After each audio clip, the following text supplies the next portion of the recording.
Hey everybody, it's Petri. Thanks for coming by again. Once again, we're having a wonderful time here on this channel, creating beautiful videos. We're actually going to do a nice countryside type painting, kind of like a country scene with beautiful houses and kind of like a landscape, streetscape, landscape kind of painting. But beautiful trees. We're going to cover how to paint trees, the techniques, the methods, how to get those beautiful fine looking branches. We're going to cover how we're going to modulate our colors throughout this painting so that we have a variation of colors and we don't get stuck in that, using the one color throughout the whole painting, which kind of can look a little bit weary and a little bit boring in a painting. So we're going to show you how to do that. We're also going to show you how to create a beautiful road here through the painting to lead the eye and the viewer through the painting here on this gorgeous road. We're going to do some reflections, take some of that sky color and mix it into the road, make some reflections. We'll make some reflection ideas of some maybe wetness on the road. Maybe it just rained and now it's sunny out, but there was some rain earlier in the day. So we're going to create all kinds of interesting atmosphere in our painting. We're going to cover all the methods, all the techniques, and I'm glad you're here to join along. And if you're just watching for fun, I'm so glad you're here because, that's partly why I paint. I used to, as a young boy, watch on TV all the painters that painted in my time on public television, and they would just create gorgeous paintings every week. You could watch it actually 7 days a week if you wanted to. And I used to have such a thrill watching oil painters and watercolor artists paint as a young boy. So I'm hoping you, if you're not really a painter, that's fine. I'm glad you're watching just along because I know how much fun it is just to watch and see the art process take place. And if you're watching and you are a watercolor artist, rest assured you're going to get all the techniques, the methods, all the ways that we paint watercolor. You're going to learn those steps as we go. We cover it as we go. We take each step of the painting one at a time. We show you all the colors we're using, what we're doing, how we're using our brushes. This way, there's no guesswork. You know what we're doing, you see what we're doing, and then it's just a matter of practicing and you get the same effect as we're getting here. So enjoy, have a fun time with this video. We'll get started in just a second and we'll do the pencil sketch first so you can kind of see the process of laying out the painting, getting the pencil sketch in just right so that you're ready to go in and do your painting. Okay? We'll be right back.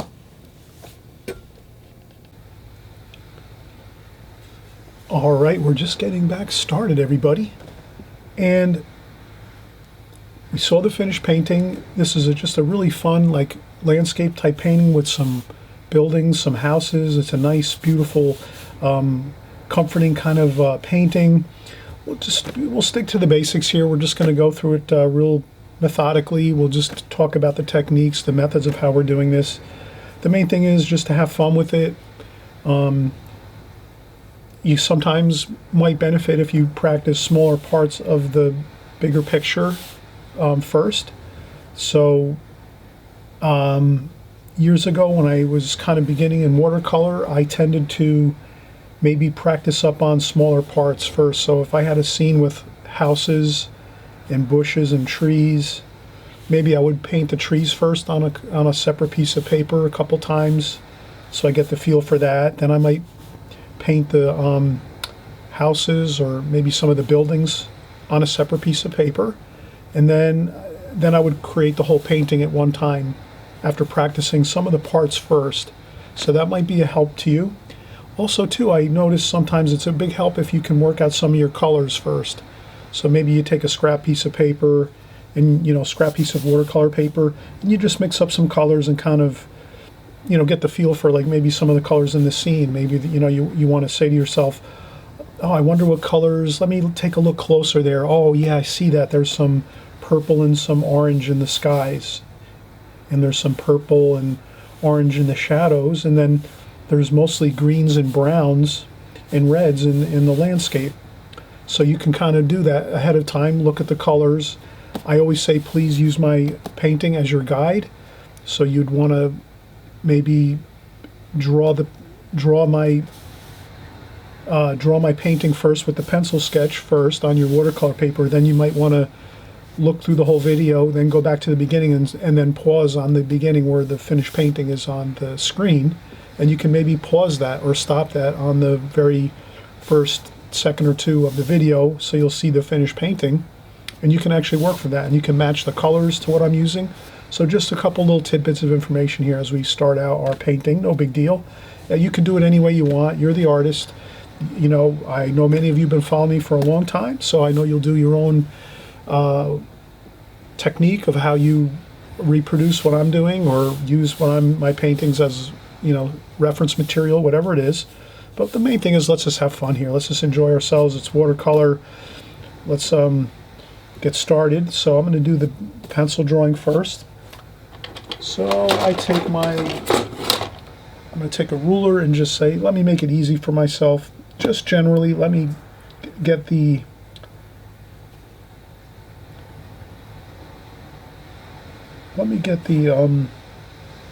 ground level, the distant horizon line first.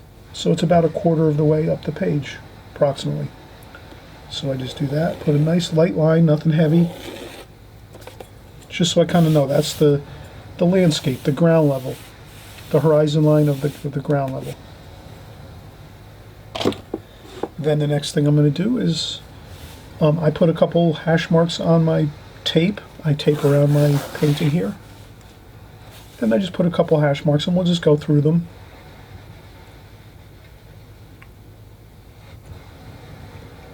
So we'll start out with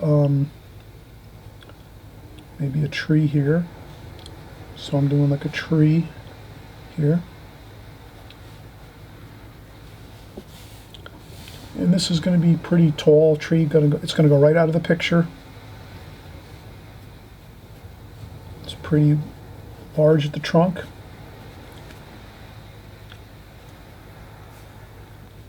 And we'll have another tree over here too, maybe. This one's a little straighter here. And I'm just having fun with this. This one's a little more... we're going to paint over this, so you can do this real lightly. So you can see I'm just doing a light sketch.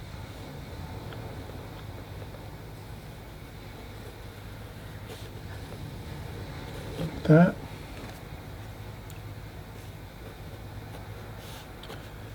And if you feel like you've made something too big, too small, no big deal. You erase a few lines. You're doing a light sketch here. So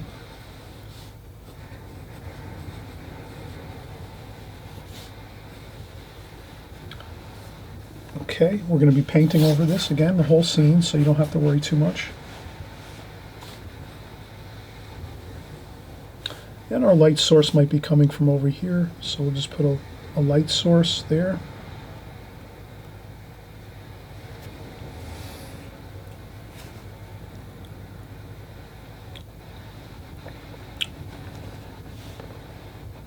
Then we kind of look at the page, and we say about halfway up the page we can make some roofs of the structures here. There's some houses.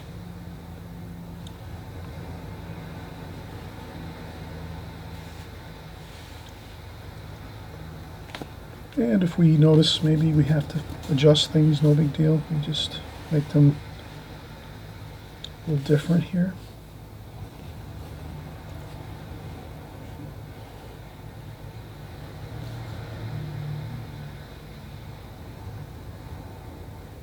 We have some chimneys back here.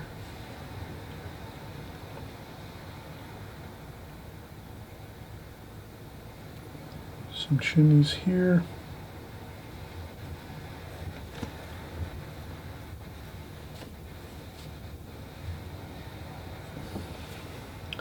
And the main thing is we're having fun. Don't worry too much about every little detail, you know? Just try to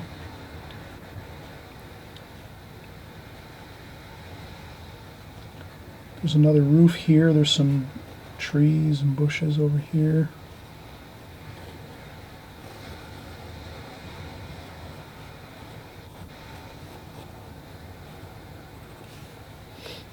There's some trees in the background over here.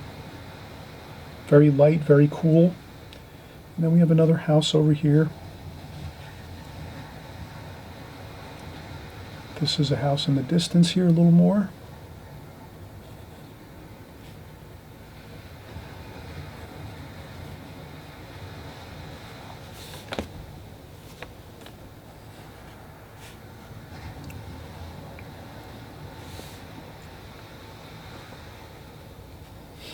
There's some bushes over here, so you can kind of see I'm just building a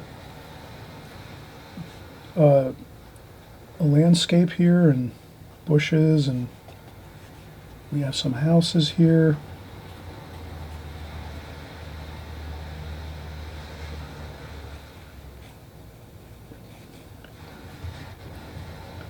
There's another house here in the distance. So that's further on down the road there. And again, we kind of adjusted this. This is our line here. We can now erase this line. We just had it for reference. Now we can just, just kind of lift that line up a little bit. We have a good sense of where the scene is kind of based. It's based about a quarter to a third of the way up the page. And now that we have all this all set, we're good. We're going to just kind of get our weeds and grasses in the foreground here going. We kind of already have our distant buildings and things like that going here. We're going to have a nice chimney on the side of this house here. Maybe another one over here. So we have some cool, interesting chimneys. And then we have another one over here. And then over here we have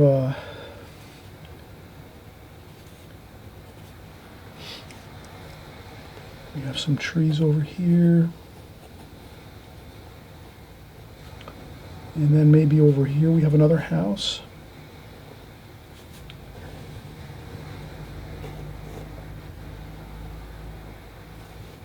Like so.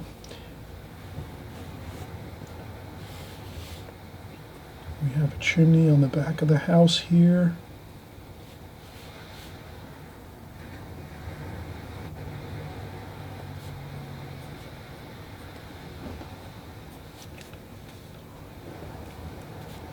Some windows here.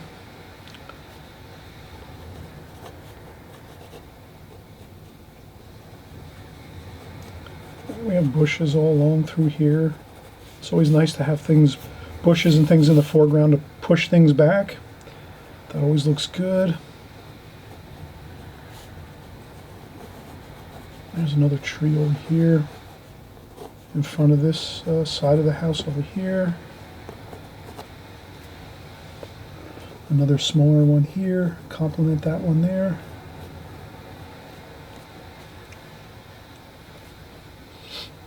And we have this over here. This is kind of darker, more bushes, like so.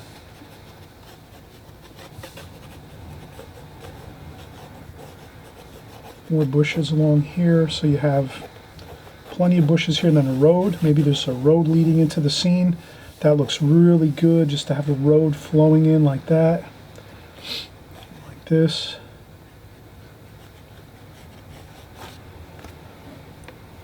Like that. So when you have that road flowing into the scene, that looks really good. And we're going to have a tree here in the foreground.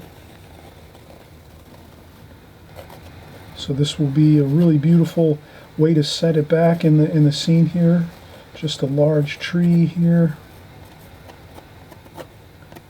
I'm just putting that in with the pencil line. Very loosely. The better off we do things real loosely, you're going to have a better effect. And this is like so. So this is just like that. And there you can see, look at that. We did a gorgeous landscape scene with some houses, some buildings. Here we have,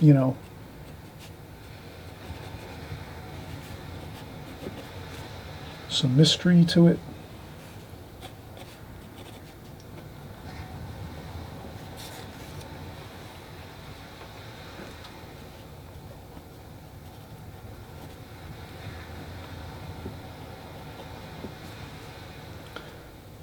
and you're going to see how much fun we're going to have with this.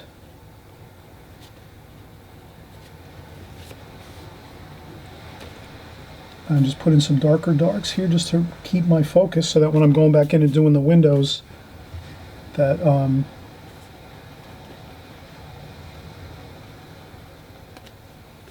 I have some things to, little markers to know where I need to put my windows and my darks.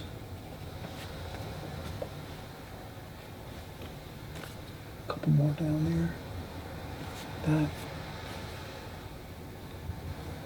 And then over here in the very, very distance, probably we don't need any real details, so we can just leave those windows out, really. Just we need a little bit of wash over there. All right, so it's been about 15 minutes and we got our sketch done. So time yourself, you know, kind of keep an eye on your progress. You should be able to draw this in 15 minutes to a half an hour for the most part. Maybe a little bit more, 45 minutes if you're a beginner, to an hour. You might need to be a little bit more careful and go through it, but the thing is, get some really, just some good solid lines down, some good markings on your paper of where things are relatively going to be. Doesn't have to be perfect. And then we're going to do most of our work with our brushes.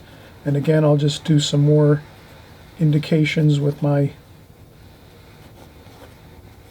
pencil. So you see I do a couple lines here and there.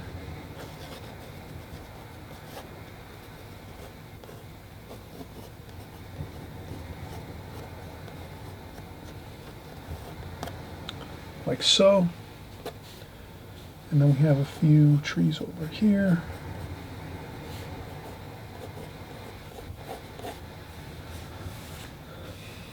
And this one over here is a little higher up.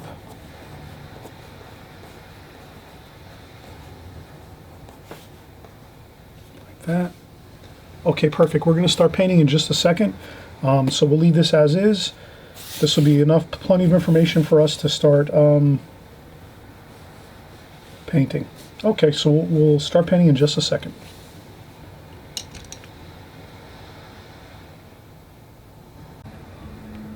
All right, we're back. We're up and running. We're back in business. Wowee, we're having a great time.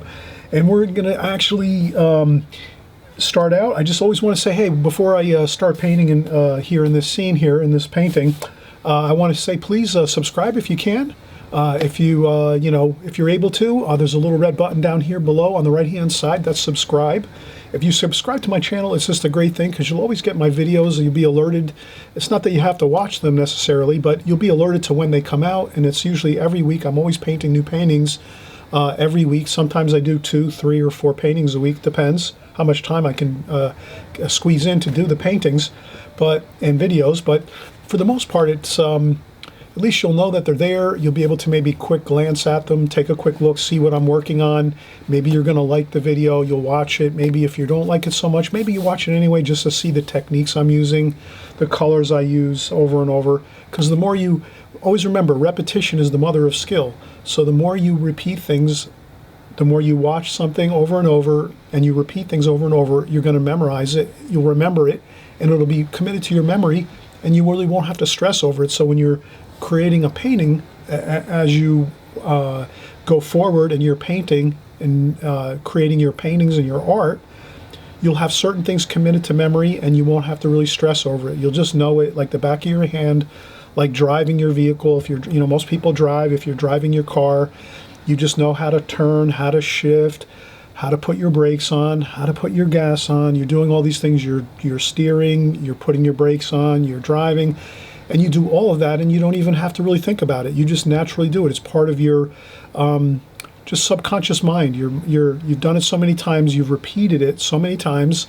It just becomes like a part of you. So the more you can watch and learn on these videos and keep everything coming into your mind and your consciousness, you'll be able to actually embed it in your mind so that you don't have to really think about it too much. And then you'll be able to think about other things. So let's say we're doing this painting now. If you have all your colors memorized in your palette by now, or if you're just starting out, you're starting to memorize your colors, that'll just be one less thing you have to worry about, because when you're working, you'll just already know, oh, okay, yeah, I know how to mix a dark. I'm going to use, for darks, I use French ultramarine, burnt umber, burnt sienna, cobalt blue, purple. Also, I can use for darks Prussian blue, and then my blacks over here, Payne's gray and ivory black. So when you memorize your colors, you're kind of already going to know, like when you need to make a dark for a certain portion of your painting, you already have it committed to memory and you know what you're going to do. You don't have to stop and start thinking about it and go, okay, now I got to make a dark in my painting. And if your paint's starting to dry, it's going to be harder for you to go in and blend colors. Does it make sense? Does that make sense? The more you can memorize, the more you repeat things over and over, you're going to memorize it. So that's why I hope everybody, you're going to subscribe, watch all of my videos, and then, you know, the ones you want to work on, join along with us. And I also know some of you just want to watch. Some of you just like to watch our videos here, our watercolor videos, and you're not even really painting, or you're not an artist. You just like to watch, and welcome along too. It's really, I'm glad that you're here too, because I enjoy everybody coming along here and joining along as we create our paintings. So we're going to do a beautiful landscape painting with some houses, kind of like a country scene, a beautiful countryside scene, and some big trees, some bushes, a nice road going through, and we'll paint it as we go, and you'll see how much fun we have. So I'll start out by mixing up some colors. So I'm just going to, as I always do, I use fresh clean water. So I have fresh clean water in my water bucket.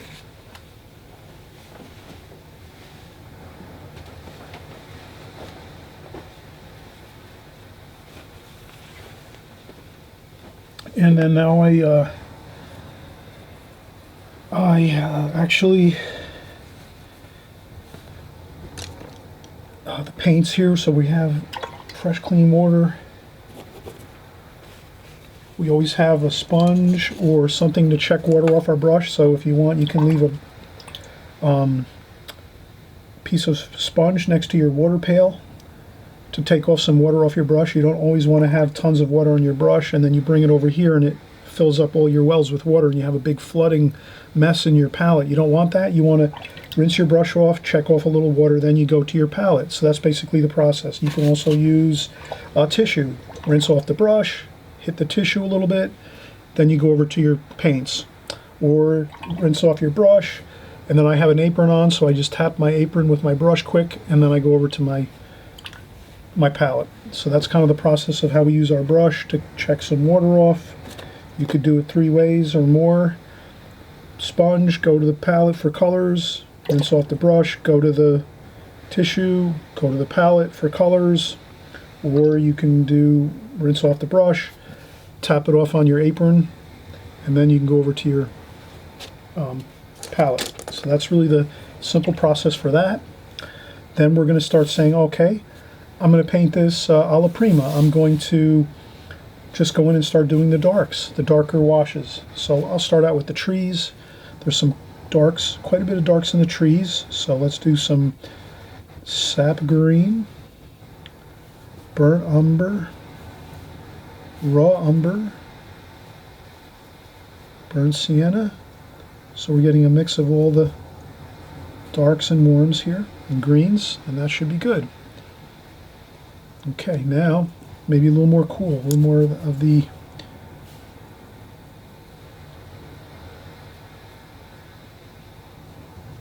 okay, so here there's going to be some bushes coming up here, so I'm going to do a little of that. I'll dry off a little bit of the paint.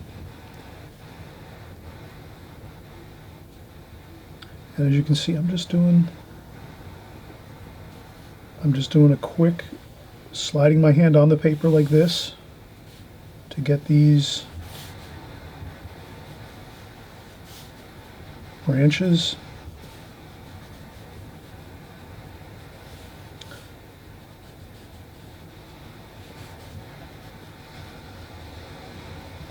We use a smaller brush in a little bit to do some of the finer branches. So like that should be good, and we'll do some more of the other smaller branches, but I think this is pretty good. So I'm doing my 2 trees here. These are 2 pretty, these are large trees here in the foreground, and there's some foliage and things and grass and weeds over here, so I'll just kind of do that. You just do a little bit of like that just to blend that in. Then I rinse off my brush, dry off the water. Let's go with a purpley color. Let's do purple here. Whoa, that's a lot of purple. Wowee. That's a lot of purple, but that's good. That's going to be good. There we go. We're going to add some of that to the side of our tree. That's the light side of the tree. So the light's coming from this direction like so. There's our light insignia right there. We put that on so we know where our light is. I apologize. I'm sorry if this didn't come out too clear on my... That's our light source. There we go. So we know we got to put our shadow on the right side and our light is on the left. So we put that lighter wash on the left side of our tree trunks.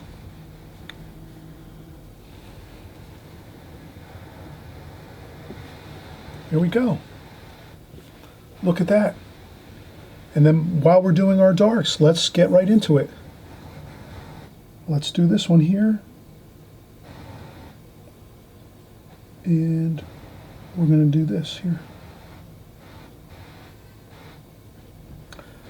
Okay, right now I'm going to take a quick break and I'll be right back. I just want to do actually something with my my volume on my camera here. But so far we've got a beautiful start to this. Couple of trees here, and we're going to keep going with our really prominent trees in this scene, really dark, and they're like really going to feel like the scene is really stable and looking good with some big trees right in here in this scene. And it's a country scene, beautiful trees. We'll have a nice sky wash in there, some beautiful houses and bushes and shrubs, and we're going to have a fun time doing this. I'll be right back. I'm just going to take a quick break. Okay, we're back again and we're starting up again here. Everyone, thank you for coming by. I appreciate all your kind comments in the comments section and for subscribing to my channel and for following me for many years now. And we're just continuing on. We're having a great time with watercolor. We're doing this beautiful country scene. It's and actually a landscape painting with some houses in this beautiful little village here, a nice countryside village. A gorgeous road going through, so that kind of leads our eye into the painting. We have the trees here, and I think it looks really good. It's pretty beautiful just in itself with all the foliage and the tree and the tree trunks and the bushes and all of the gorgeous landscape feel and the houses. So this is really fun. And you can see I'm just having a fun time here. I'm just trying to get my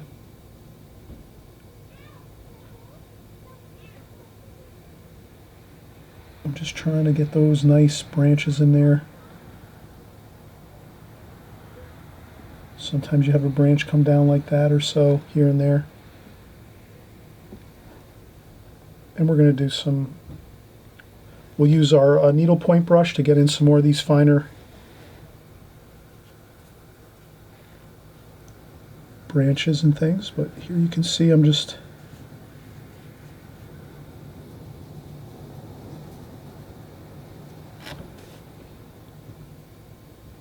and again, these trees, we want to just make them really... Let me get a piece of scrap paper.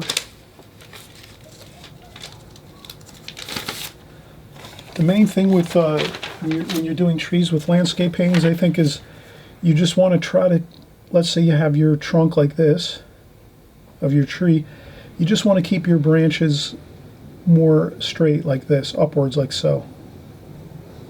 Does that make sense?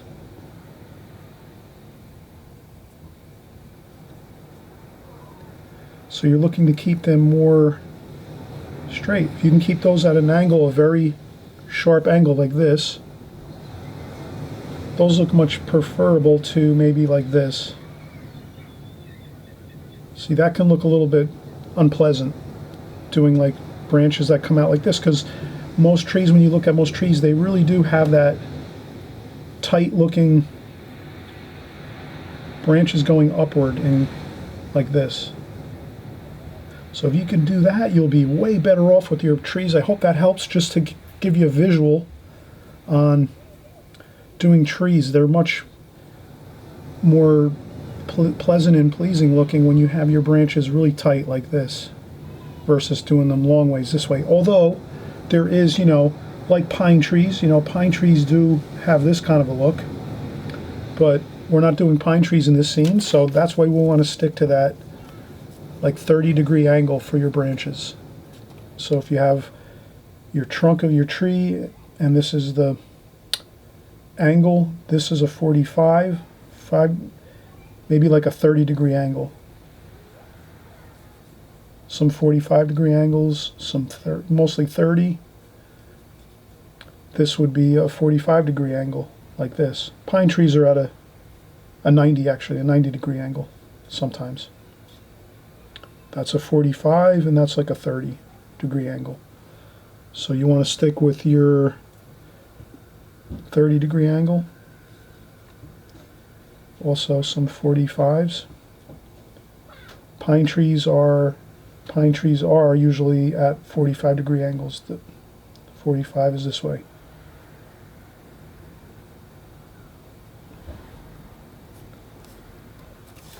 Okay, just a little tidbit of information here, everyone, so we can keep going. I want everyone to catch up here and keep moving along with us.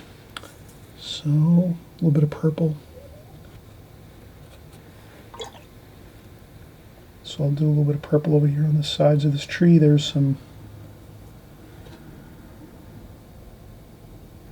light on this side of the tree.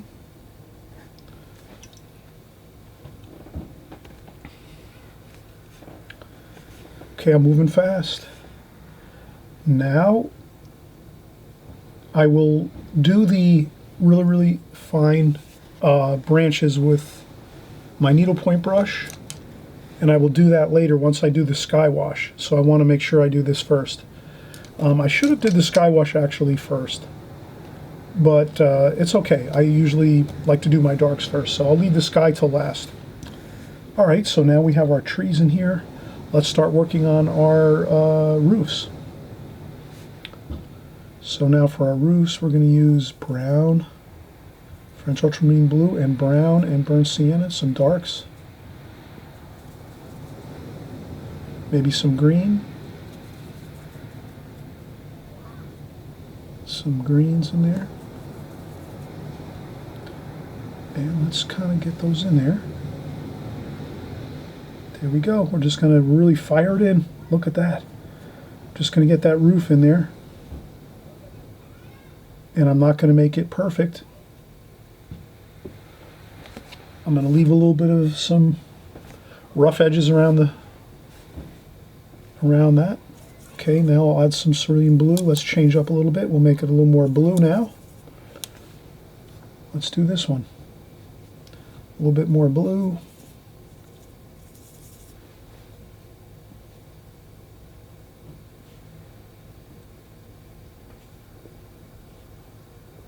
Here we go. And I'm trying to move quickly here. I'm leaving little spots of color here and there. If you go over your tree where your lights are, no problem. Blot up a little bit and then go back in. Okay. Like so. And then let's do a little bit of French ultramarine blue. Change up the color a little more, but we're just using the same. We're using the same bit of color. We're just trying to diversify it a little bit, make it a little more interesting by changing the color just a little bit. So if you just kind of leave the same, see that, how we do that? We're changing the color a little bit, but we're kind of using the same colors, mixing them together, just like this was more of a brownish green. Then we started adding some cerulean blue and we made the next color. Then we added some more French ultramarine blue to make it even more blue, and then we have that roof color. Then let's go back and we'll use a little more raw umber on this one, and we'll make this one more of a brownish color, just like that. So we're just doing the tree colors there, and then there's going to be some bushes there.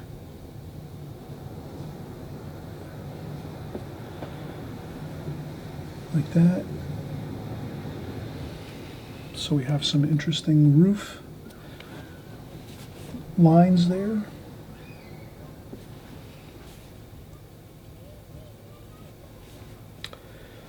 And what do we have over here? We have an interesting color. Let's keep working over here. Oh yeah, we'll keep going over here. Let's do this. Let's do cadmium red. That looks good. Cadmium red and some burnt sienna. And maybe a little bit of orange.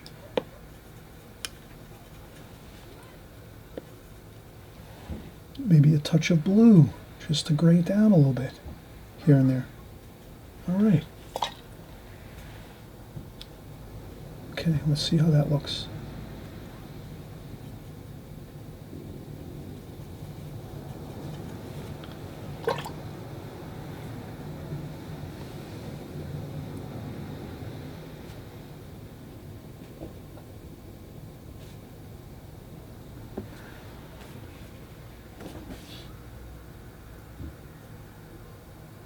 I'll change this over here a little bit.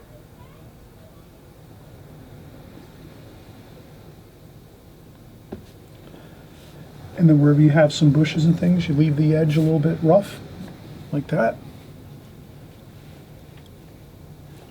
And we're just going to keep on going.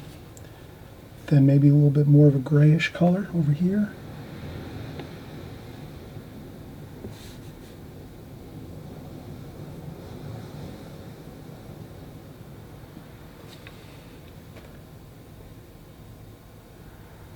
Like that. Looks good. Let's get the roof in, raw umber.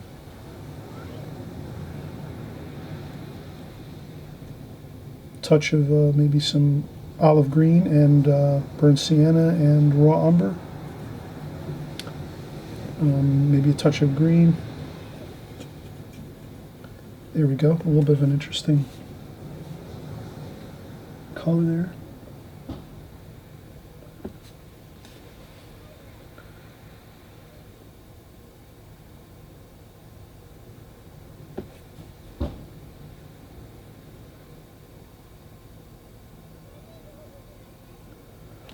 Like that. Then maybe a little bit of straight burnt umber and French ultramarine blue to add some dark accents here. So this roof might be a little bit darker over here. It's not in the light. Therefore we just do that. And then this one here too, a little bit of a darker tonal value here. This might be a little bit lighter over here.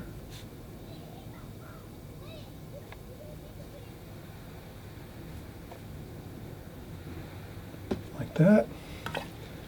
So we kind of change our tonal values, dark, medium, light, as the roofs change in angles.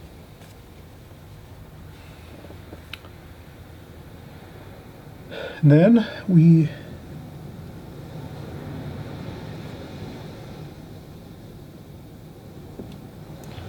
have this bit of houses over here completed. Let's continue on. Let's make this really, really cool. So this is going to be purple and blue. And we just gray that down, purple and blue, cerulean blue. Maybe the roof is more brown.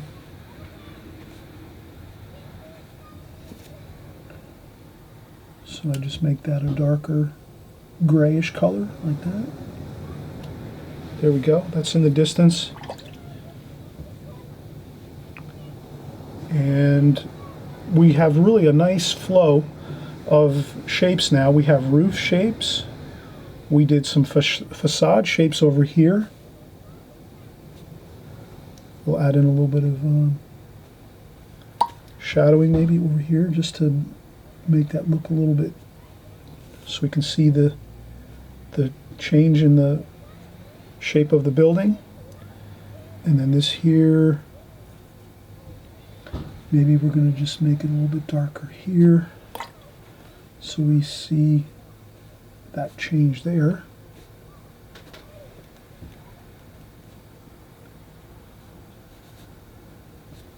Just so we have a little bit of a change. And there we go. Looks good. Okay, so we're continuing to work the houses here. Let's continue on that. Now we're starting to really get a lot of colors blended on this palette. Let's start fresh. Let's clean up the palette. We'll empty our water. So that's what I'm going to do. That purple's okay. We didn't really mix too much in there. So just let's keep aware that the more we keep mixing and mixing and mixing and mixing colors, there's a point where you have to stop and clean up the palette and start again so that the colors don't get too muddy.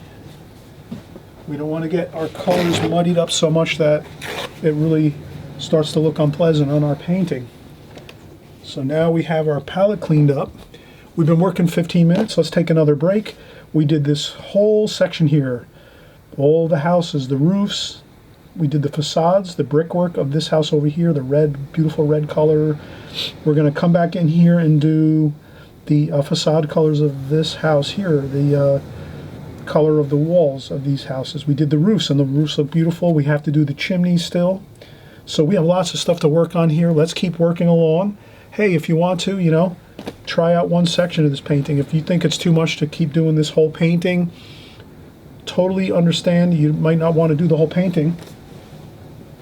I'm a big proponent of sectioning off paintings. If you find you like a painting like this, you're really jazzed about it, you really like it, but you're frustrated, you don't want to sit here and try to draw for 2 hours, no problem. Take one building, one section, section it off.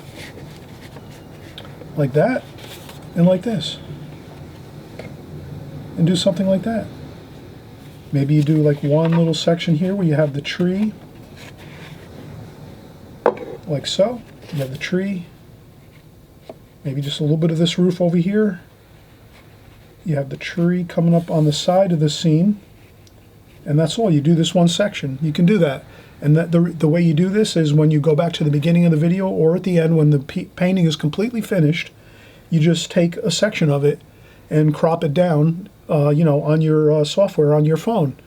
If you don't know how to do that, you got to ask someone that knows about phones. So you probably have a niece, a nephew, a brother, a sister, a mother, a father.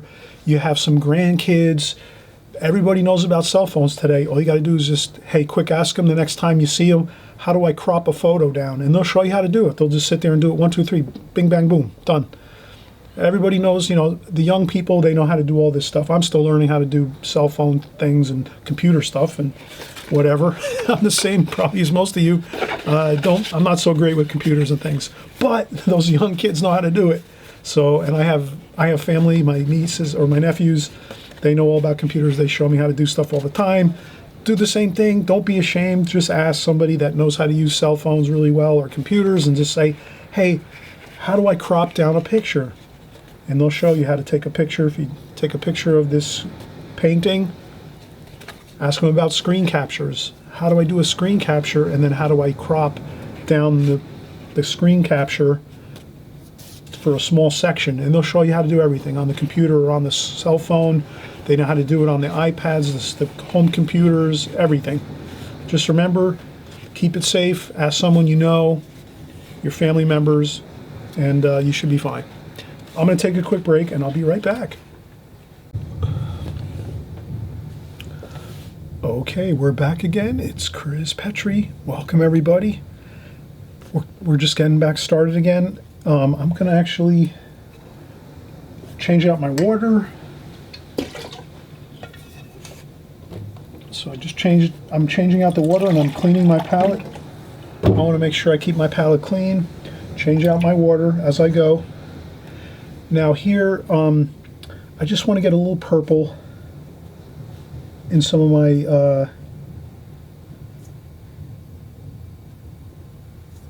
roofs here a little bit.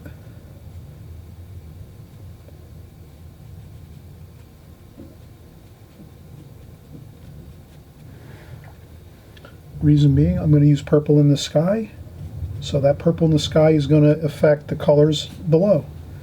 So I just try to keep in mind that I want to harmonize my colors. You can always do this as you paint.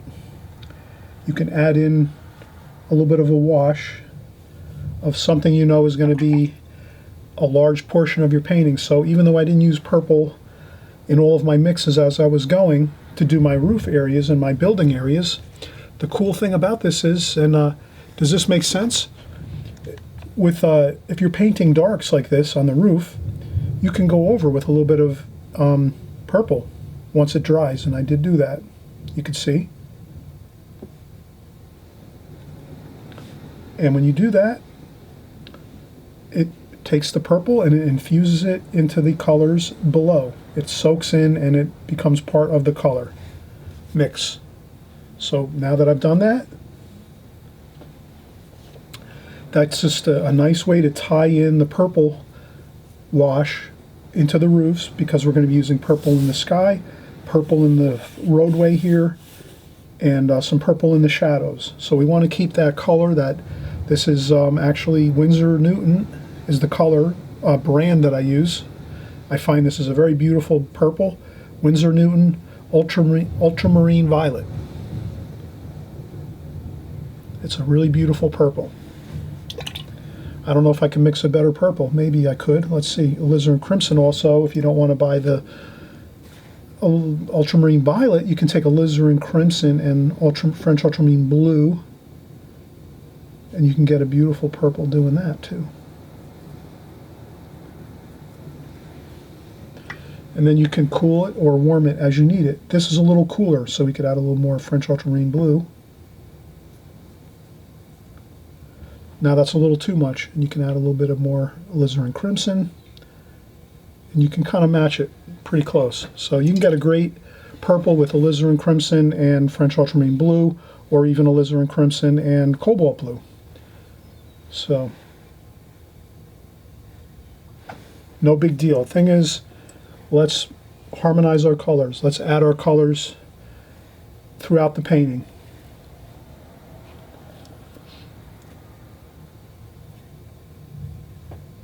Okay, so now let's continue. Let's start to do some. Let's do some trees here. It's going to be kind of a fall type feeling. Let's use some burnt umber purple, raw umber, maybe a little bit of cadmium red, a little bit of yellow, just a touch, and green, of course. Let's see if we can get some. This we should leave to last. I'll do this one section here just to see how I'm going to kind of see how I'm going to do that. Put some leaves on the trees, kind of a fall color, not really green, kind of like a, you know, fall type of feeling. But I'm going to do the sky wash first before I put all the leaves on the trees. But that's kind of what we're going to go for when we do that. Let's go for the chimneys, and we can use the same colors for the chimneys. Burnt sienna, lots of burnt sienna, like that. Some cerulean blue, warm and cool. Let's do the chimneys.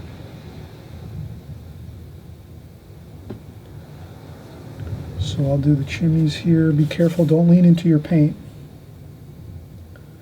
So sometimes you have to lean your arm on the table, at the bottom of your table, let's say, so that you don't lean into the paint.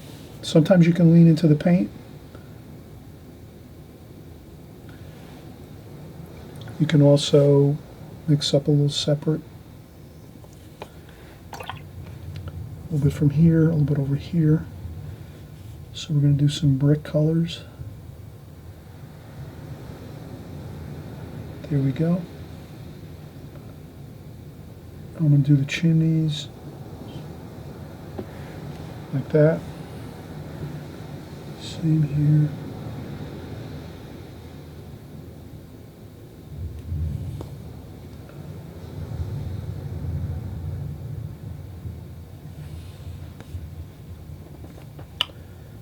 Okay, so our chimneys are good. Then we're going to do a little bit of burnt umber and French ultramarine blue to make the shadow side of the chimneys.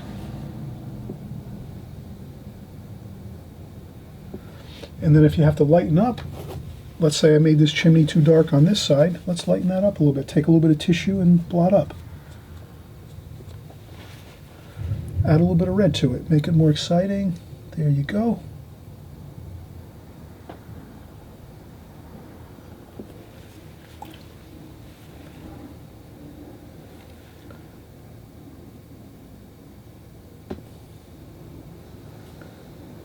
There we go. We have some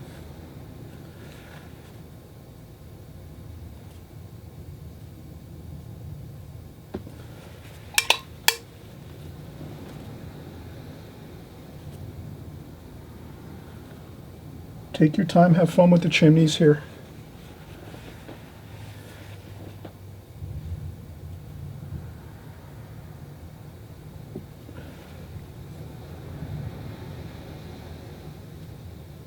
French ultramarine blue for the chimneys on the shadow side.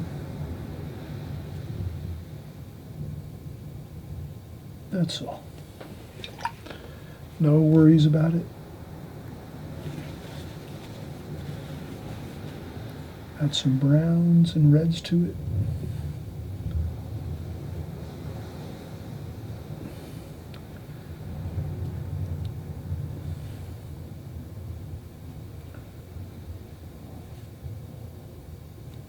And look at how cool that is. Look at that.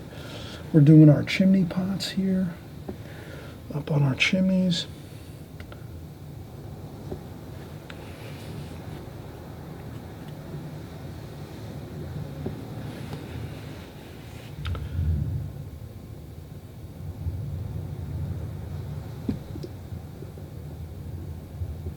Okay, there we go. We have our chimneys done. So now we have the roofs and the chimneys done. So our tops of our roofs and chimneys are all completed across the whole painting, from left to right, all the way across. That is a very good thing, because now we can let that all dry. And as we let that dry, let's start working in some of the trees. So here, let's get in some French ultramarine blue and sap green. Let's do some darker, some bush. Look at that. This, for the bushes, you just take your brush and go up like this. A couple splashes. Perfect. Look at that. Does it get any better than that? You didn't have to do anything. You just take your brush as you hold it, take it and just go up with the strokes, up strokes. Look at that. How easy is that? No work involved. You just got to get the French ultramarine blue, burnt umber, and sap green onto your brush. And then you just do this. How cool is that? Let's do another one over here. A couple upstrokes.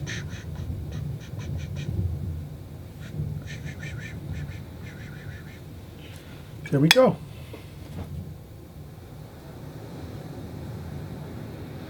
Leave a little bit of light on top of that roof like that.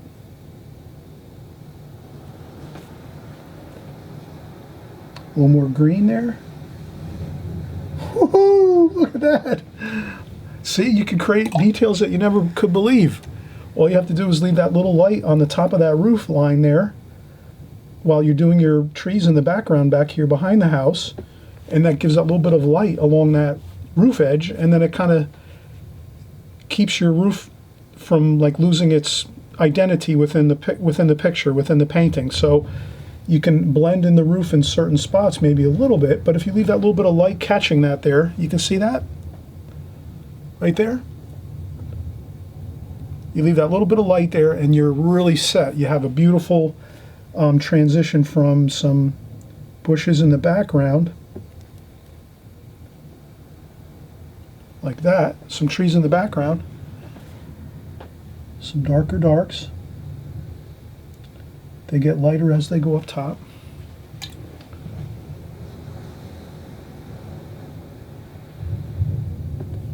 And over here too. And then over here we can add a little bit of yellow ochre. And then just a light wash of yellow ochre over here on this side of the house. Look at that. How easy is that?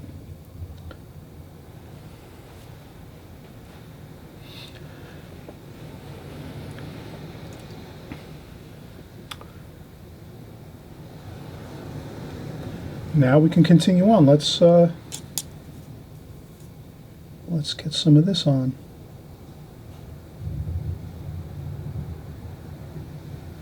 Okay, now there's some bushes and weeds in here.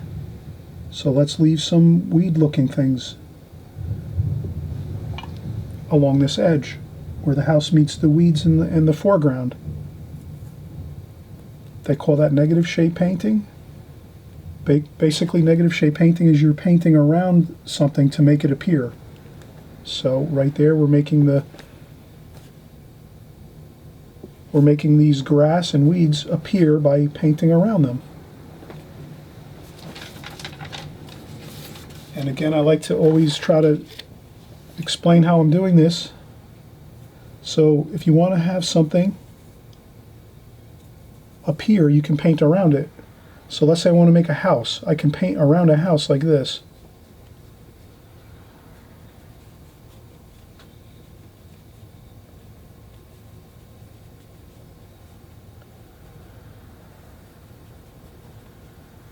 So when I paint around this house,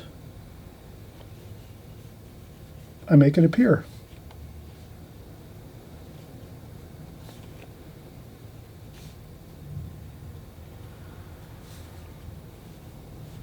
Does that make sense? So I paint around the house and the house appears. And the same thing here. I'm painting around the bushes here and they appear. The bushes appear. The weeds, the foreground appears when I paint around it. Just like that. Okay, so we're going to keep going here. Some dark darks, burnt umber, French ultramarine blue, burnt sienna. There's some darks in there. Over here, there's some darks. I'm not sure exactly what that is in the background there. It might be a shed. I don't know what it is. Doesn't matter. It's just a shape. No big deal. You can't have everything nailed down 100%. You just have to go with the flow, so no big deal. Like that.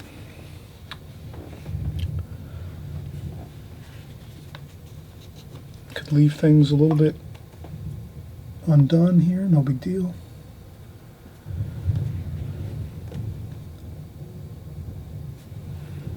Maybe leave a little bit of light back there through the side of the house here, so it kind of looks like you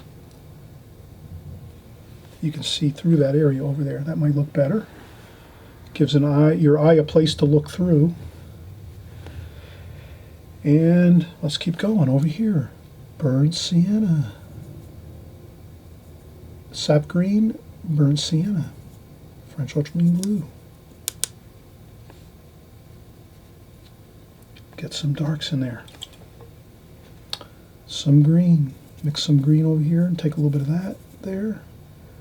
A little bit of raw umber.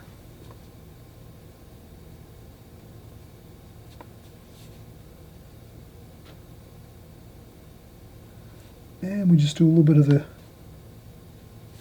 flicking around the paint a little bit, and there we have it.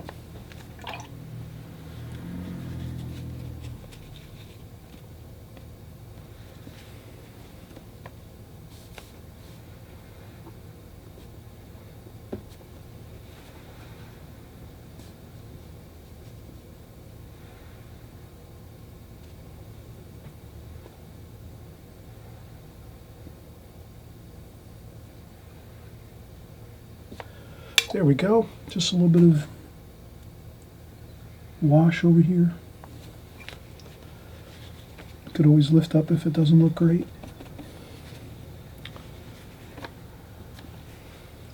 So now we're working all the foreground. Let's work these washes here on the front of this house.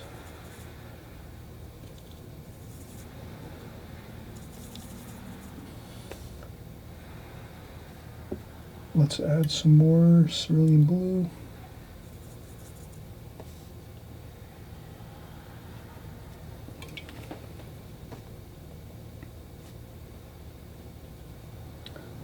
Cerulean blue.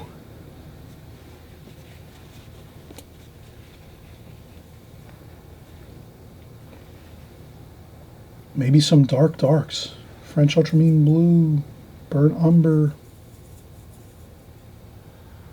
burnt sienna.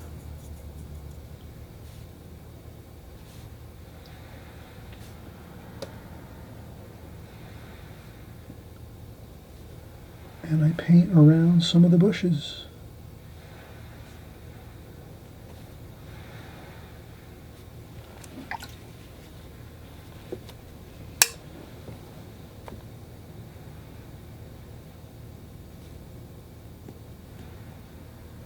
There we go.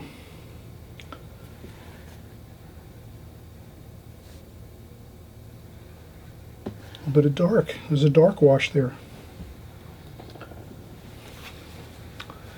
And another dark wash here.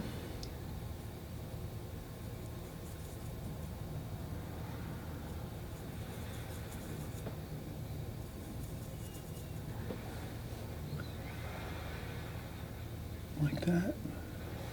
So I just add a little bit of dark wash there.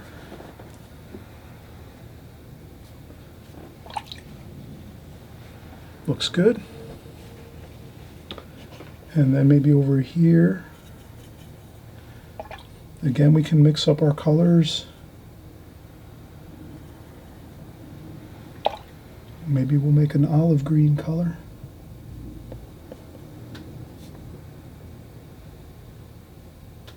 Like that. Okay, so that's good. You can kind of have fun with the color mixes. Don't feel like you have to follow exactly what I'm doing. Have some fun, mix your own colors, but try to keep using the same colors over and over. Just change them a little bit. That's, I think, the main thing to keep in mind.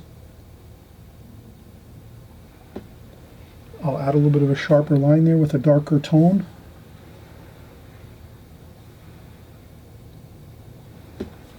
That gives us a little bit of an interesting look there.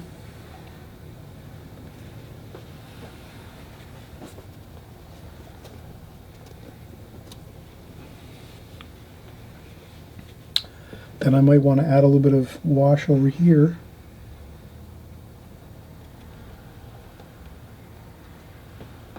Like that, because I lost a little bit of that edge there where the green filtered over into this yellow, the yellow ochre. So if you have an issue where you see a color that blended over into another area, then just kind of match the colors. Don't try to get too worried about it. There we go. That's pretty good. There we go. Add some light bouncing around, maybe a little couple lifts of paint. All right, we're getting there. And again, we've worked quite a bit. Let's take another break. We've worked another 20 minutes or so. So we want to make sure we take some breaks. As we go, so that we don't get too overwhelmed with what we're doing. We want to take breaks, relax, come back, we're refreshed, then we can start up again, and as we're starting up again, we can look at everything and say, oh, I noticed I need to do this, and be careful of that, and key in on this certain section that I might have needed to add some more details to, whatever. You can kind of, when you come back fresh after a break for 10 or 15 minutes, you'll be able to see things you're not seeing when you're working and working and working and working. But not everyone's the same. Again, you're the artist. You make the decision I work better if I take lots of breaks. You might have a really better concentration than I do. That's very possible. Many of you do have better concentration levels, let's say, where you can work long periods of time without having to worry about losing your concentration or your focus. I tend to have, I need a break every 15, 20 minutes, and then I can focus much better when I come back after a break. So that's why I take breaks. No worries. Let's have some more fun in just a minute. I'm just going to take a quick 5 minutes or so, and I'll be right back.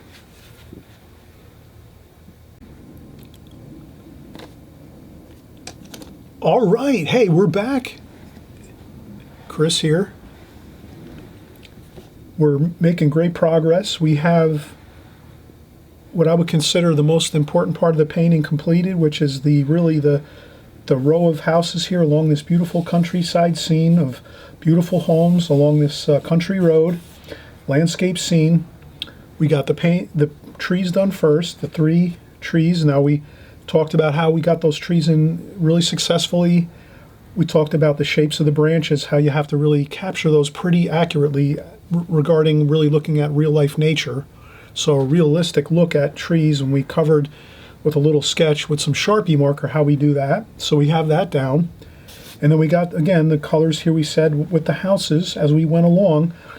We were using the same colors, although we did adjust them a little bit so that we kind of changed the colors a little bit to give ourselves some variation. You want to always have variation with your colors in your watercolor, especially if you're painting things like things that are kind of separate. So if you're painting a bunch of separated houses that are kind of individual parts, you want to keep them looking a little different from each other. You wouldn't want to paint them all the same color. That would look kind of, you don't really see that much in real life for the most part. So what I did here is, if I just explain it quickly, I can go right along the rooftops and say, yeah, for this rooftop here, I used, mostly burnt umber with some raw umber and a little bit of cerulean blue in there mixed, and a little bit of green, sap green mixed in there. Then when I came over to this rooftop, I used same thing, burnt umber, cerulean blue, maybe a little bit of French ultramarine blue, burnt sienna, and then I added some green and then some raw umber. But I tended to add a little more blue, so it looks a little cooler. And then the same thing over here. I made this rooftop even more cool, so I went with more French ultramarine blue, more cerulean blue, but yet I still added the burnt umber and the burnt sienna and the green. I added a little bit of green in there, not much, but there is some green in there too. And then down here, I changed again and said, let me make this more raw umber, burnt umber, a little bit of yellow ochre perhaps, and then, maybe some touch of cerulean blue possibly, but I kept it more in the brownish colors, like the raw umber and the burnt umber, with a little bit of green. And then over here on these, I made these more light brown, so burnt umber, raw umber, maybe a little bit of purple we used, and then after we were done doing all of our rooftops, we added a little bit of purple, very, very light wash of purple. Once all the roofs were completely dry, 100%, then we went over with a little bit of purple onto the wash onto the rooftops, just so we add that color, because we're going to use purple in the sky wash. So if we're going to put purple in the sky wash, we want to definitely have it in the rooftops and on the buildings. So you can even add it some to the buildings. You take the ever so slight amount of purple and add it anywhere you want. Okay, so that's really, we're all up to speed. And we did the chimneys, which we just really stuck with more like the burnt siennas, burnt umbers, and then some blue, some French ultramarine blue for the shadow sides. So we have a darker shadow side. Remember, the light's coming from over here, shining this way, so you have your shadows on the right side of the chimneys over here. And that should be good. And, everything else comes along pretty nicely. And we just do some, here I'm just doing a couple little quick windows, like that. Nothing fancy, just a couple taps on the brush.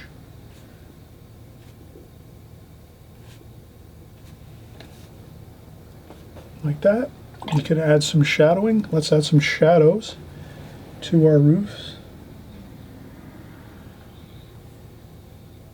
So we add some shadows there.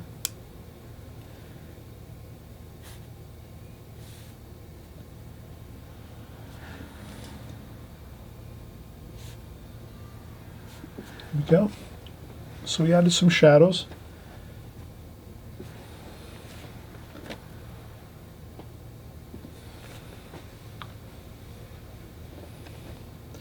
There's probably a little bit of shadow over here. Like that. This might have got a little bit. We could do this, sharpen that up a little bit.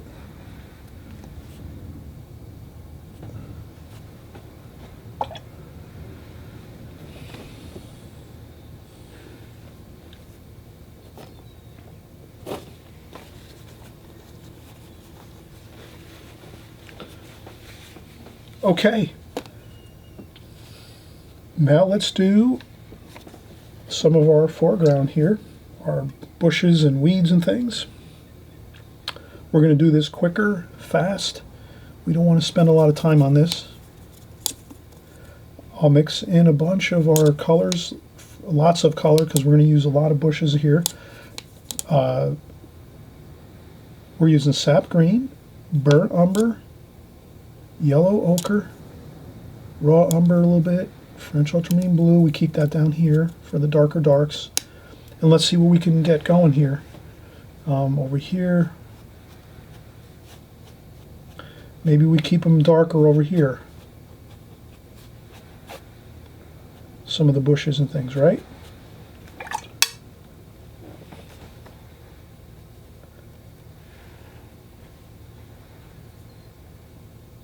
Some splashes. A little bit of finger painting doesn't hurt here to give a little texture to it, right? That looks pretty good. And then let's change up and do a little bit of cerulean blue. Here we're just kind of flowing with this. We're trying to flow we're having the person that's looking at our painting, we want them to kind of take a nice little walk through our picture on this road. So they're walking down the road real nice. So we want to kind of flow the eye. So we're going to flow our washes and our brush strokes this way. Like that. And some splashes. And some finger painting. Mix it up. Leave a little bit of white bits of paper. That doesn't hurt anything. A little bit of purple over here. We want some purple in that. Shadow areas.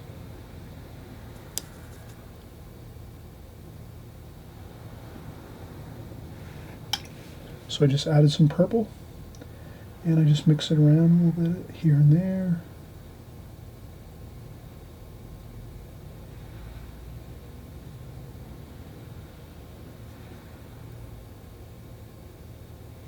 There we go.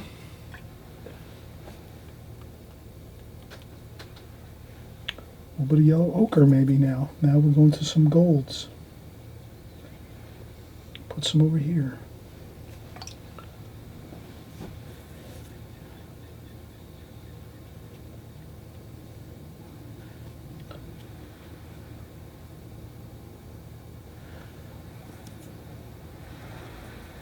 Burnt umber, French ultramarine blue, burnt umber, burnt sienna. Maybe make some dark. Some dark washes, too.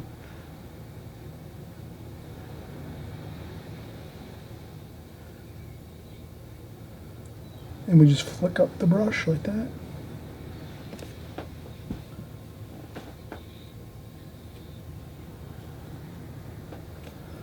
Like that. Then as we get into the distance here, we're going to go lighter.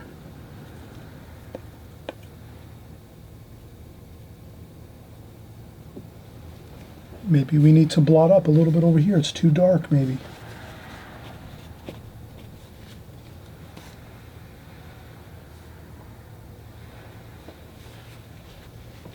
As it goes this way. gets cooler, we add more cerulean blue to our mixes. Like that.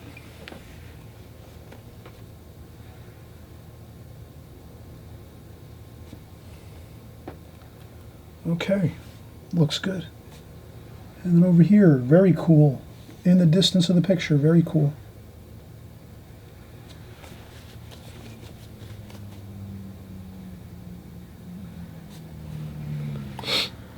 Okay. Now, we're going to try to smooth this out a little bit, soften this up a little. Start to soften this into the edge. We don't want this to be a hard line along this here. So we still have time. There's still a little bit of, the paint's not fully dry here. Let's flow it into the road area.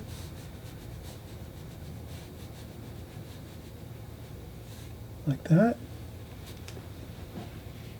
Now we have to go with a bigger brush. We're sort of at the point where we need to go. I'm going to go with a number 8 brush. Before I do that, let me rinse out my water bucket and get some fresh water.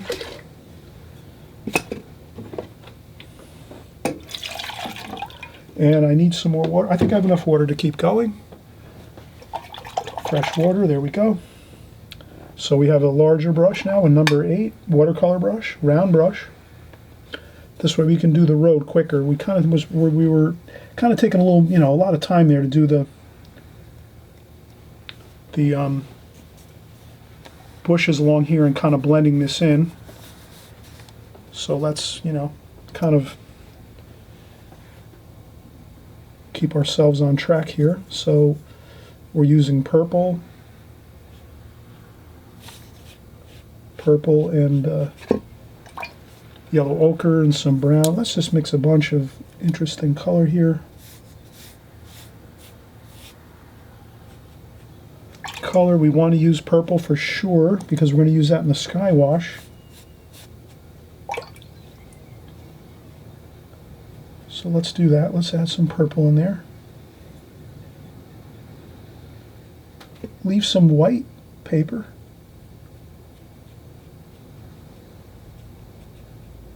Like that. Some cobalt blue.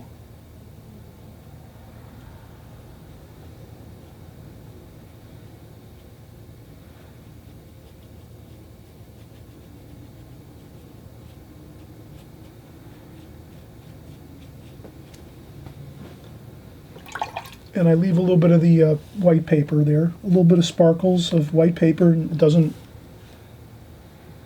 hurt anything. You could take a paper towel and do a little like that. You just do a little, gives it that little bit of a quick burnt umber, sap green.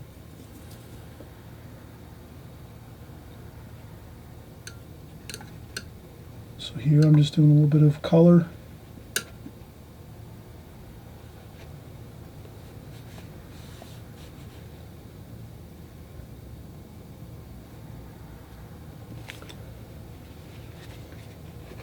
And I just lift up a little bit of paint there so I can get that dark along the side of that.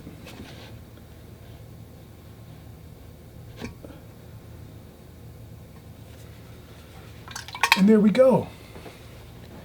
We have the nice flow of the road going in, and you could even enhance this a little bit. Burnt umber, French ultramarine blue, sap green,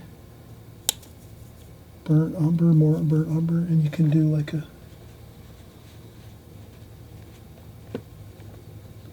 might be able to do a little bush over here, like that. That might look good. You'll email me and let me know if that looks good.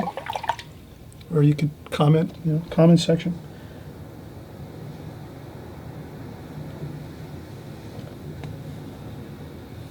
Okay, there we go.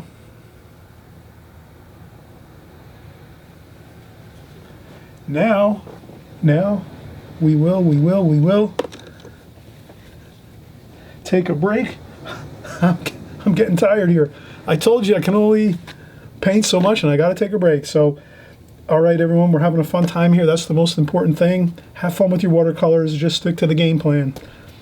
And we got our foreground in here, the road going into the scene, and we're going to get our sky in last, and then add a couple more fine details to the branches of the trees. And once we do that, we're 100% done. And I'm telling you, you're going to really be excited. You're going to have a wonderful painting for yourself. You're going to frame it, put a mat around it, frame it. You're going to have a wonderful time enjoying the fruits of your labors. You stuck it out here. You followed the whole video through. And now when you go ahead and you start to paint this, you're gonna have a good success at this. I guarantee it. So let's take a quick break. We'll come back. We're going to do two more things. We're going to do the sky wash. And once that dries 100%, we're going to do some fine branches with our needlepoint brush. Some very fine branches with our needlepoint brush here and there throughout the painting, because we have other trees here that we have to render nicely, and we're going to need to do it with a good brush, a needlepoint brush, to get those fine lines. We don't want to do it with a large brush.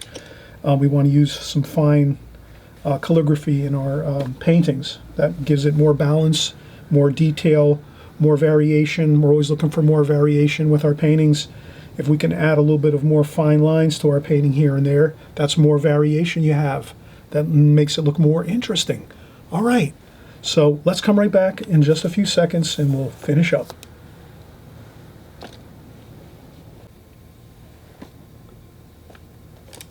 All right, are we having fun? Are we having fun yet? Yes, we are, of course. We're having a great time here, and we're just about finishing up this painting. Let's get the sky wash in. So the first thing I'm going to do is we'll clean up the palette a little bit. I think that'll be a good thing to do, just so we have some more options here. If we want to mix some washes with the sky, we can have plenty of room to do that. So we just get that done there. I think I have enough paint to keep going. I used a lot of paint on this painting. You can see I depleted a lot of my paint colors here, but not a tremendous amount, but I did kind of go through quite a bit.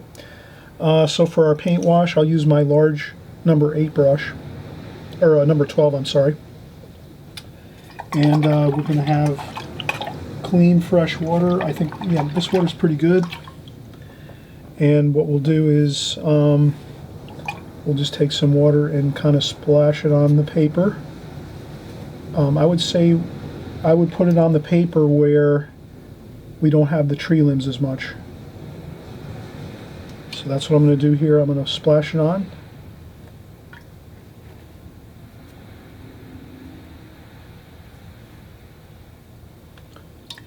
Don't be afraid, get some water on there. Don't let it puddle up too much. A little bit of puddling is okay. That's going to give it that really nice watercolor look. So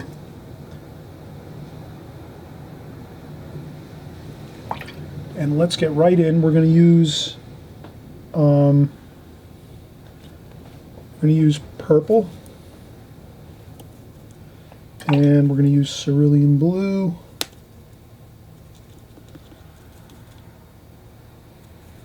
and we'll use some raw umber over here,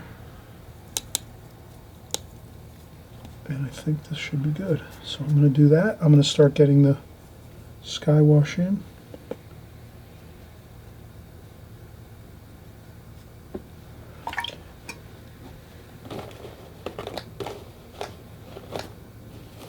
Best thing is to keep a tissue handy, because it might start to affect your branches and things. So try to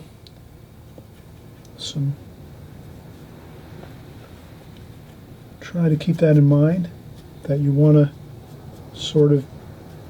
get the wash on there, but you want to also blot it up a little bit so that it doesn't affect the underpainting that you have completed already. And again, like we said, we're doing the purple. So I'm getting that purple wash in there, and then I'm going to lift up a little bit where the branches are.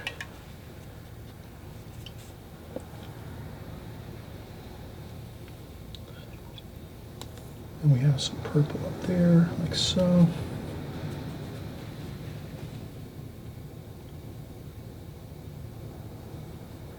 You could put it on an angle if you want. You could start angling it downwards a little bit, cerulean blue.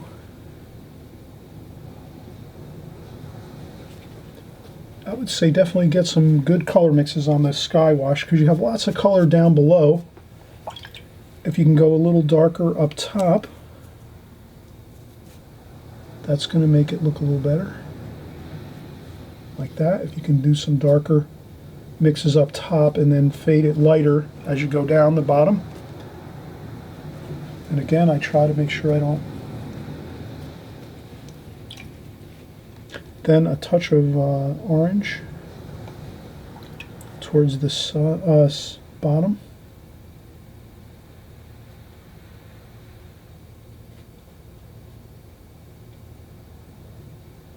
And that's all you have to do is just really get that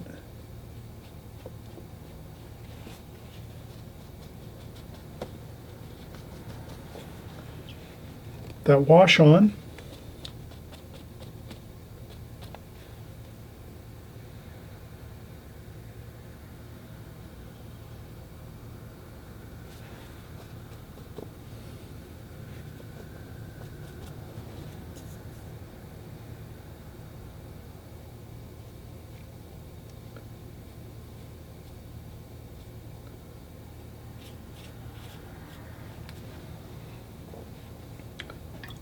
You can make this road look a little bit.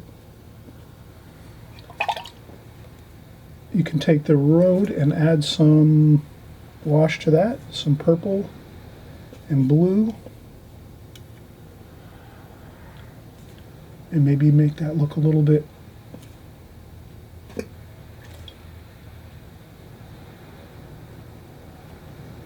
maybe make it a little bit watery looking.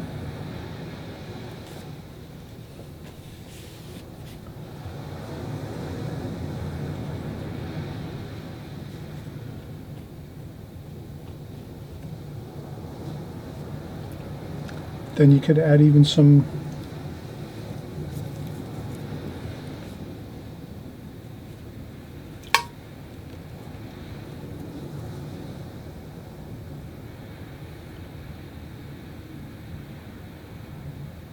shadows to the road.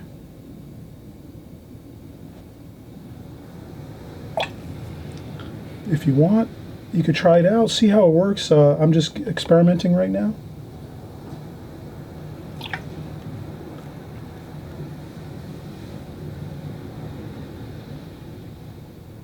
This is watercolor, so you can, one thing fun about watercolor is you can just add stuff in watery, you know, there's tons of water, and it's going to work out pretty good because it's watercolor, and you know, it's kind of just a given that you can exploit the water of the, you know, the look of watery washes and things like that. So maybe I can do that. I can add in a little dark here and there.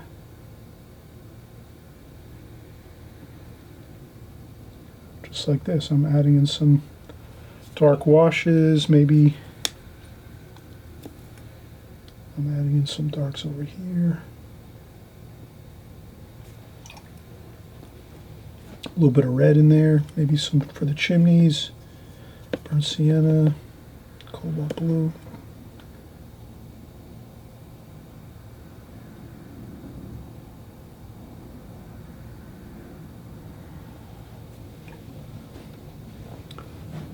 That might look good. You might not like this.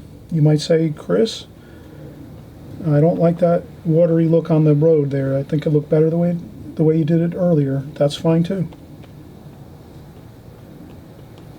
Try, experiment with your watercolors.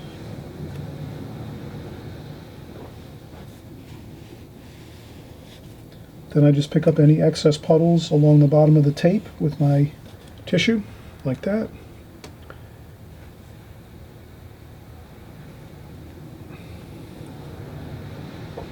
We can let this dry 100% and then add some dry brush strokes across this with some darker, like dark, you know, French ultramarine blue, burnt umber, we can add some interesting lines across this using the texture of the paper.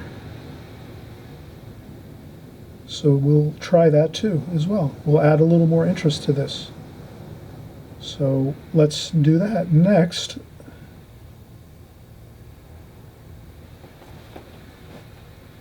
let's always try to make things look more interesting, better. We also have to do our fine notes of branches. We have to let this dry 100%, so let's do that. We've already been working about 10 minutes approximately, so let's at this point let it dry 100% of the complete. This is the point where you might let this dry a couple hours because we've done the washes on the sky, the really lots of water on the sky, lots of water on the roadway here. Let's let that dry 100%. If you are like me and you're impatient, you're going to take your blow dryer and blow dry it and dry it quick and then get back at working again. So I will do that now. I'll blow dry this while off camera. The blow dryer makes a lot of noise, so I don't want to bother you with that. I'm sorry if it bothers you, so that's why I don't do it.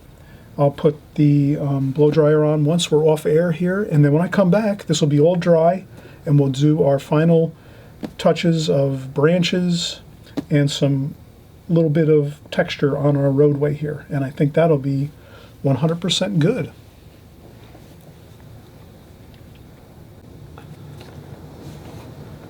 Welcome back, everybody. I'm glad you're sticking with us here. We're just getting to the final stages of our painting here. This is a labor of love here.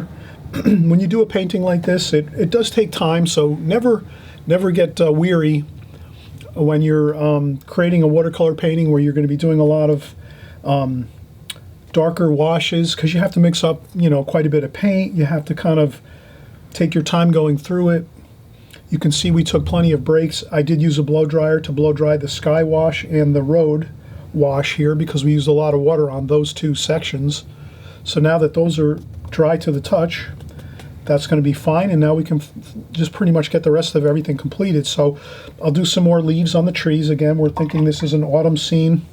So I rinse my brush, get some clean water on there, tap off a little bit of water on my apron, or you can use a tissue. And we're going to get our fall colors, burnt umber, raw umber here.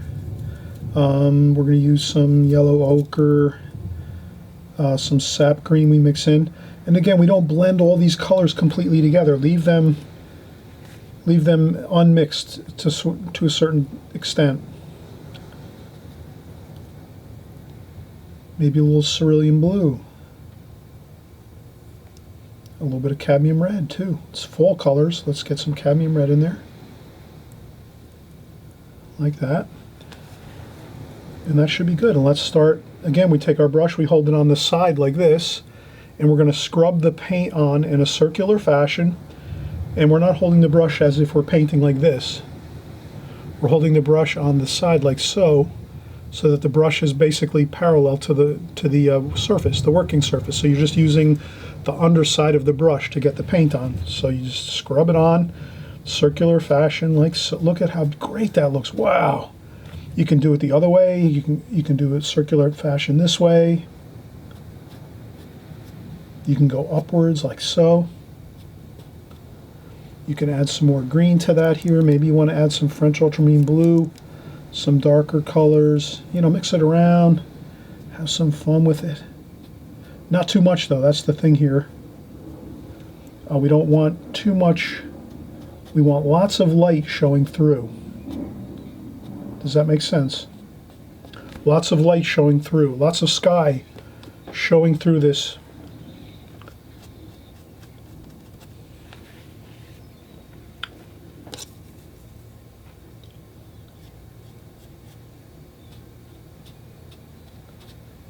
So you put on as much as you think looks good, that's fine. Then we work our way over here. Circular motions, we're scrubbing with the side of the brush. You can go upwards, you can do some upward strokes like so. You want to definitely mix up your colors, browns, reds. Do a little bit of browns, reds. cerulean blues, you want to mix it up. A little bit of French ultramarine blue too. Get some darks in there underneath on the underside. That's where you want your darks. Purple. A little bit of purple too, right? Underneath. On the undersides of the branches. We still have light in this picture. Light's coming from this direction, this way.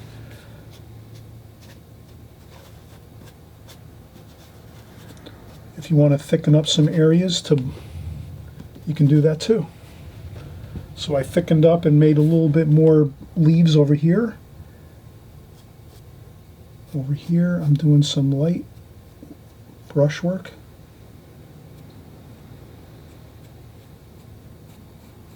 So you just wisp it on there. Look at that.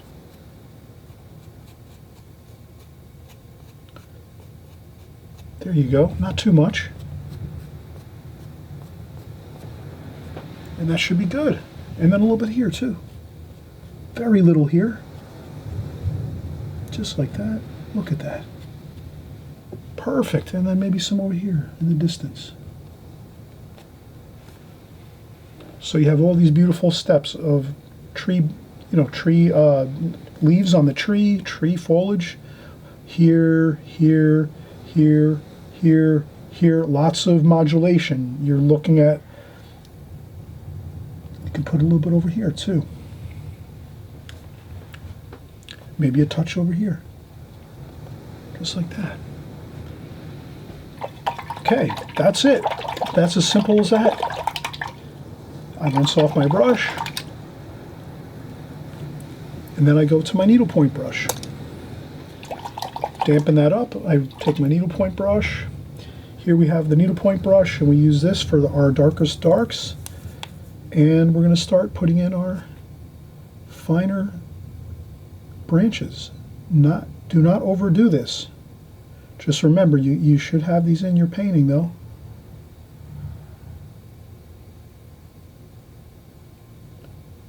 Just like that. You're having fun. You're just getting them on. When I use my needlepoint brush, I'm holding it straight up. You can see that, right? We did the opposite with the leaves. With the leaves, we hold our brush like this and scrub it sideways, circular fashion, right or left, or even sometimes up like this. With our needlepoint brush, it's the opposite. You're holding your brush up straight like this, and then you're doing your, just quickly firing in your finer branches in here to get those looking beautiful. You want these trees looking real, natural. You take some go that way, some go this way. You don't mind, you don't care. Branches are going to go where they go.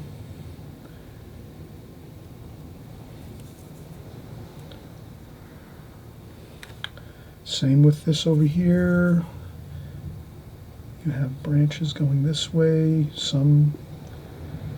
Try not to extend them out beyond your foliage.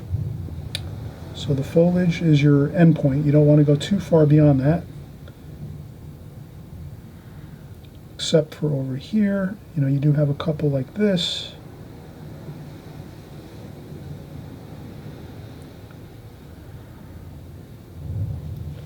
And does that look great or what? And we got one here like so. And we have some here too. So here we have some coming up here.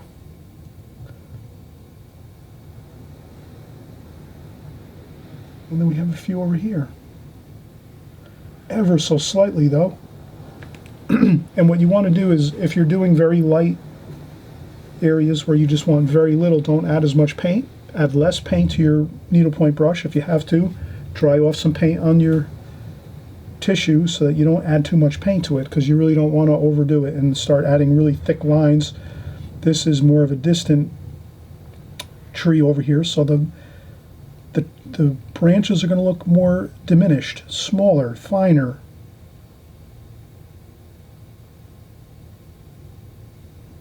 Just like that.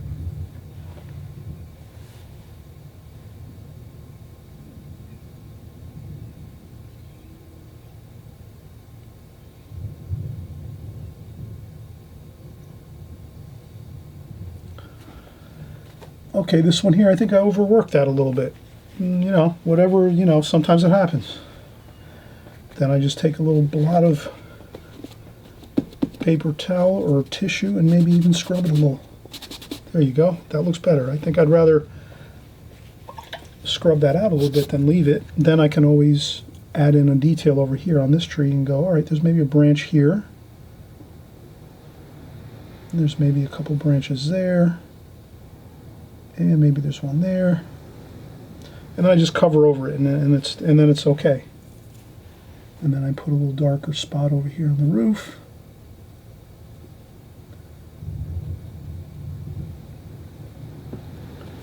And then I try to, you know, make that kind of, you know, if you add some details over the top of something, you can kind of help it to look a little better. So that I feel like I made this look a little better by just scrubbing out a little bit of the branches that I put there that didn't look so great. Then I just go over the top with some more branches over here. Then I maybe go over here with this, do a couple over here, just so it looks like everything looks good over here. But then there's a point where you just, you know, we kind of, that's good.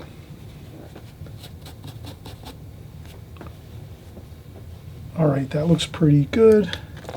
Can I do anything else? Yes. I can do this. I can add a little darker wash over here.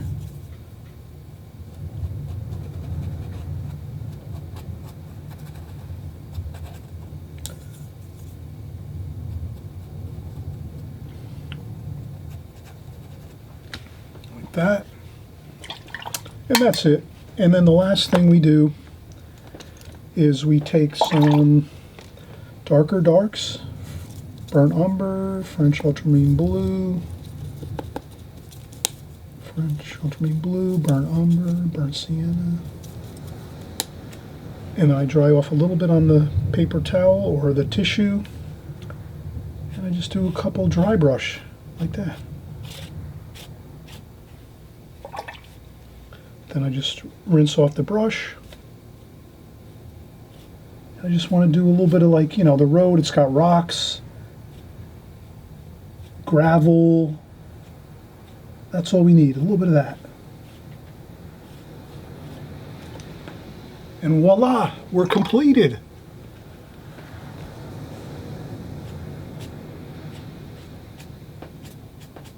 There we go.